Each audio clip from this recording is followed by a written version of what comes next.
We are going to look at the good and not so good way to do a kettlebell swing. And what we're really going to break down to is what should be stable and what should be mobile.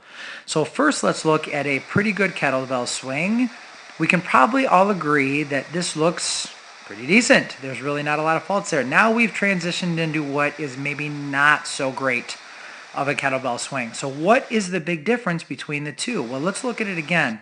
When we go into the good kettlebell swing, we have a nice stable spine and we have mobile hips. So what I want you to look at is that nice spine angle, and I want you to watch where all the movement is coming from. So that spine angle stays pretty much consistent, and most of our movement is coming from the hips. So that spine stays nice and straight, nice and neutral. Whoop, wanted a line, got a circle. Nice and neutral there.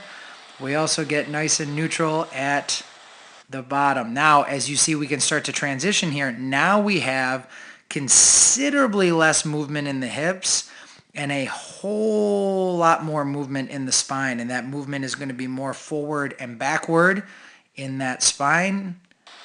And we're going to get our power coming more from there in that hinging action and not so much from the hips. So what we want to really look for when we're looking for good, not only kettlebell swings, but any powerful motions, is especially at that bottom part of the motion, we want stability in the spine and we want mobility in the hips.